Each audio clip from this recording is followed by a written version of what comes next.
दोस्तों नमस्कार, मैं जगदीश अग्रवाल। मेरे YouTube चैनल के पहले एपिसोड में आप सभी का तहे दिल से हार्दिक स्वागत करता हूं। जिन्होंने इस चैनल को सब्सक्राइब किया उनको लाख लाख धन्यवाद देता हूं और कोशिश करूंगा कि आपके उम्मीदों पर मैं खरा उतर सकूं। आज बड़ा मज़ेदार टॉपिक हम डिस्कस करेंगे और ऐसे ही चलते फिरते डिस्कस करेंगे। बहुत लोड मत लीजिएगा कि कोई बड़ा ज्ञान आपको बांटा जाने वाला है या कोई ऐसी बात बताई जाने वाली है जो बहुत हेवी हो। सिंपल चीज़ें। टॉपिक को शुरू करने के पहले टॉपिक का इंट्रोडक्शन एक कथा के माध्यम से देना चाहता हूँ। हुआ ये कि पिछले 2 वीक पहले कोरोना के चलते मेरे एक दोस्त के यहाँ उसको लड़का हुआ और उसके लड़के को देखने के लिए मैं अस्पताल में गया। और जब मैं अस्पताल में गया तो आने जाने वाले लोगों की भीड़ मैंने देखी। वन बाय वन आ रहे हैं रिलेटिव्स। स्वाभाविक है, घर में नई जान आती है तो नन्ही जान आती है तो काफ़ी सारे लोग खुश हो जाते हैं, नई खुशियाँ आती है। अब वो खुशियों को देखकर मैं ऑब्जर्वेशन में था। अब काउंसलर हूँ तो थोड़ा बहुत चीज़ों को ऑब्जर्व कर लेते, और टीचर भी है तो टीचर का ऑब्जर्वेशन और स्ट्रांग होता है।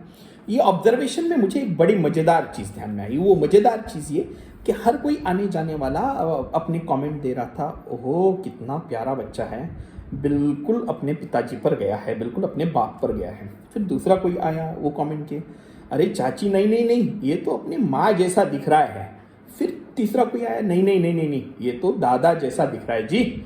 फिर कोई आया, नहीं नानी जैसा दिख रहा है। दोस्तों मेरा टॉपिक यहीं से शुरू होता है। अनफॉर्चुनेटली मानवीय जीवन विसंगतियों से भरा हुआ है और इस विसंगति में सबसे खतरनाक यदि विसंगति कोई है तो वो है तुलना, वो है कंपैरिजन।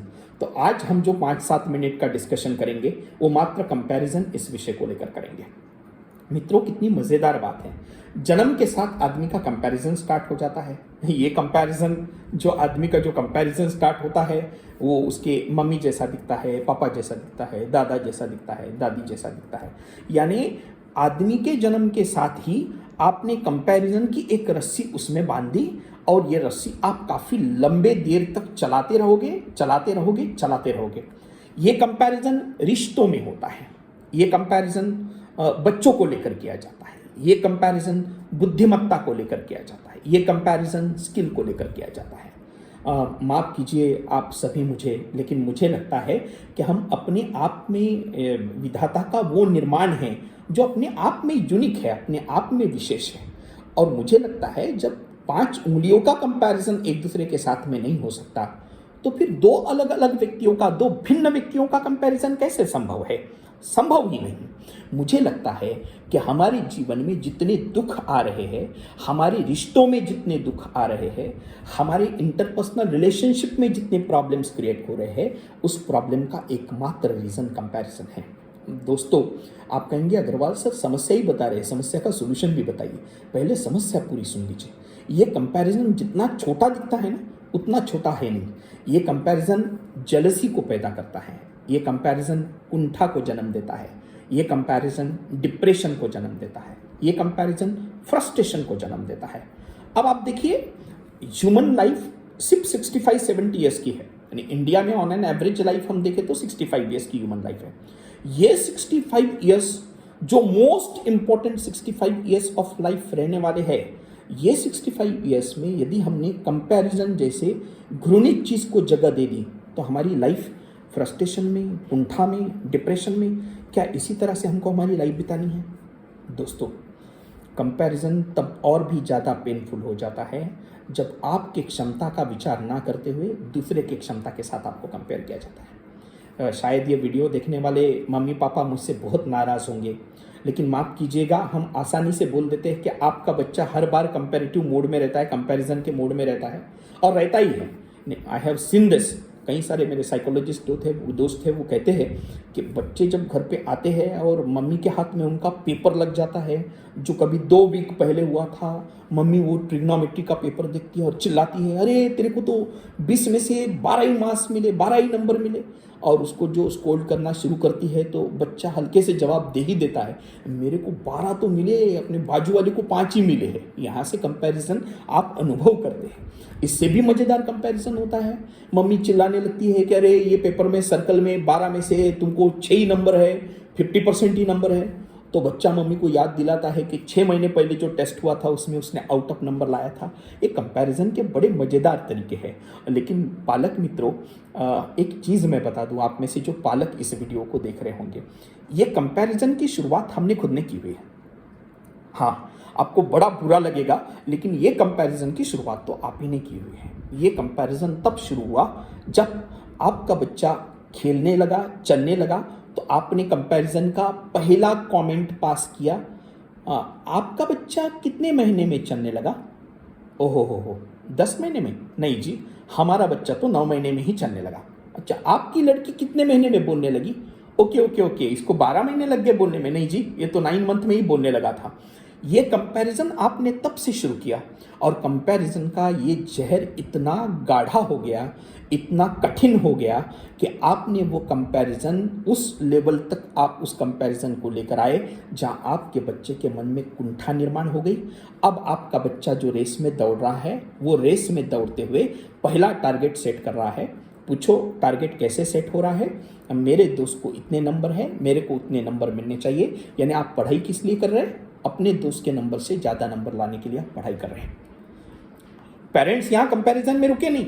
आज भी बच्चों को पढ़ाई करते वक्त सबसे ज़्यादा बार ये ताना दिया जाता है कि अरे तेरी चाचा का लड़का वो देख इतने परसेंटेज लाया है, तेरे को तो उतने परसेंटेज आते ही नहीं।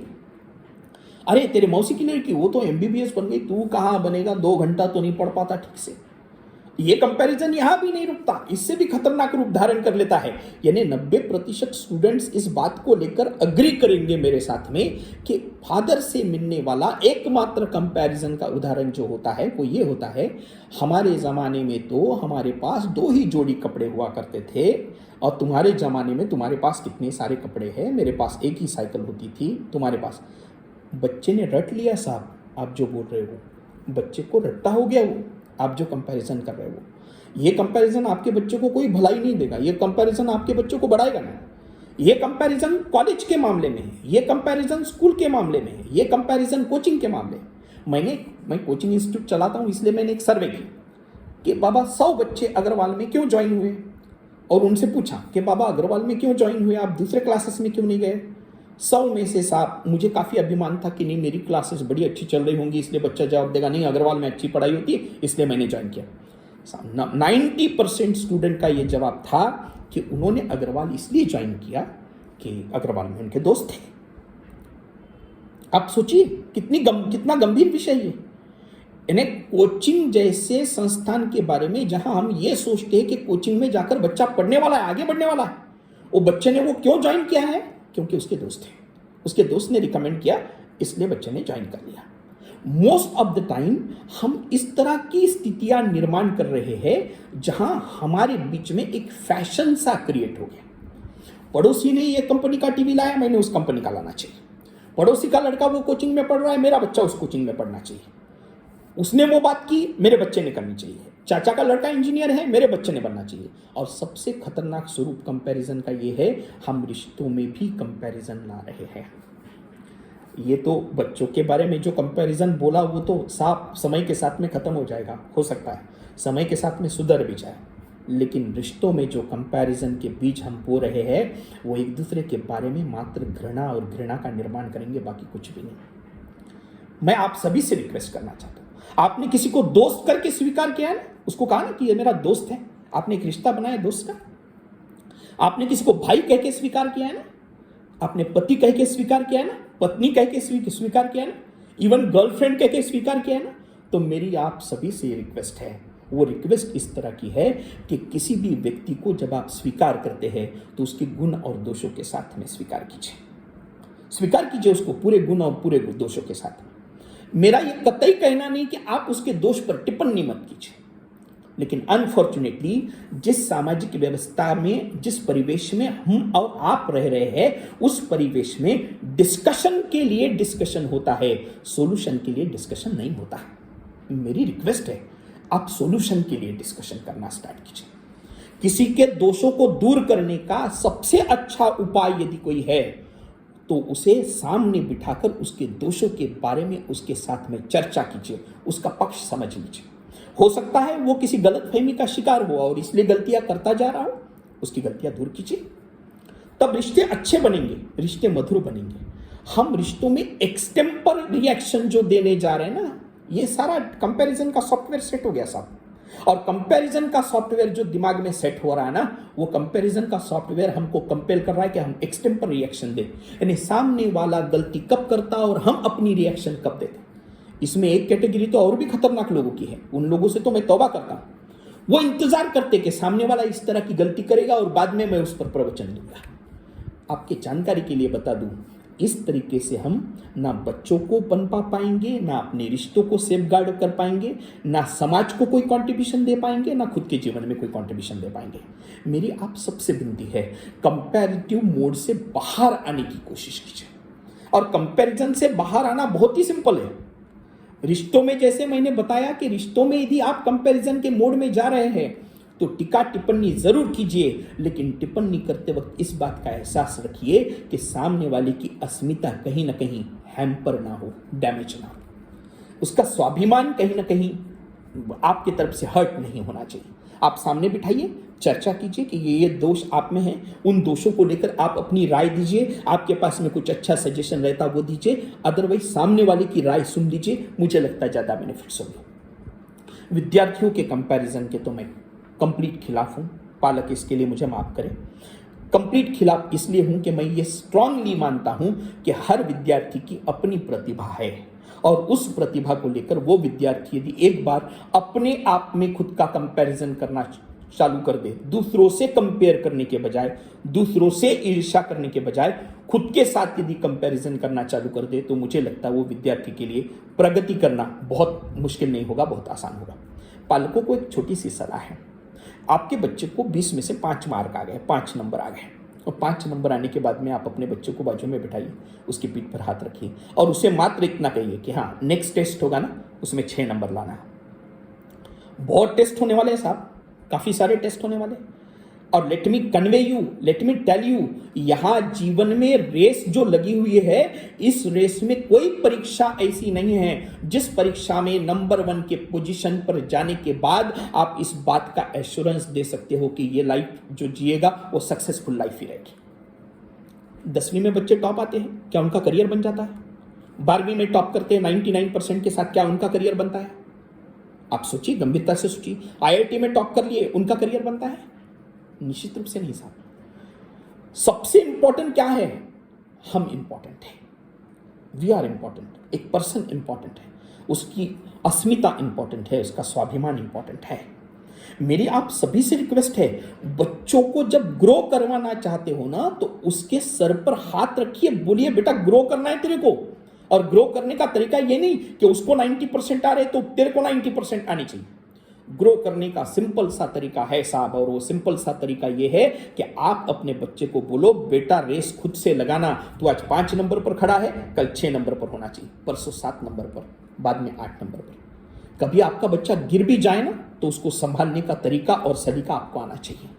और वो जब आप सीख जाएंगे ना, तो आपका बच्चा बहुत अच्छे से ग्रो करेगा। रिश्तों में भी यही लगाइए, यही नियम लगाइए, रिश्ते संभालते आने चाहिए।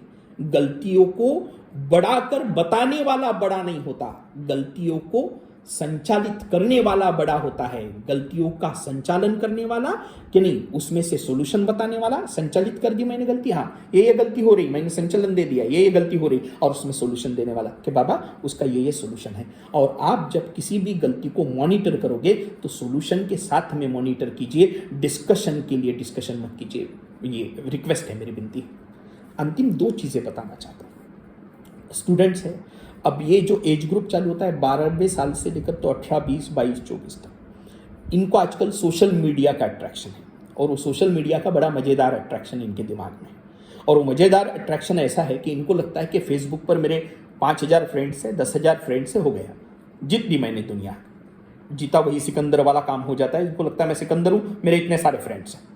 आपको जानकारी देना चाहता हूं विद्यार्थी मित्रों, बड़े नम्रता के साथ में, और पालक भी इस बात को सुने तो पालकों को भी लगेगा कि यह बात करेक्ट है। आप 10,000 नहीं 1,00,000 फ्रेंड्स बना लीजिए सोशल मीडिया पर। मैं दावे के साथ कहता हूं, मेरी अंतिम बात आप सुनिएगा। आप 1,00,000 दोस्त बना लीजिए सोशल मीडिया पर, लेकिन ये 1,00,000 दोस्त बनाने के बावजूद जीवन में जब आप पराजय का सामना करोगे तो आपकी जो पराजय होगी, जो आंसुओं के माध्यम से बाहर आएगी, उन आंसुओं को झेलने वाला पहला दामन आपके मां का होगा, दूसरा कोई हो ही नहीं सकता। आप जीवन की कितनी भी बड़ी लड़ाइयां लड़िए, आपको 100 लोगों का मोटिवेशन मिलने दीजिए, लेकिन जो मोटिवेशन आपके पिता आपके कंधे पर हाथ रखकर देंगे, दुनिया में उससे बड़ा मोटिवेशन आपको कहीं और से मिल ही नहीं सकता।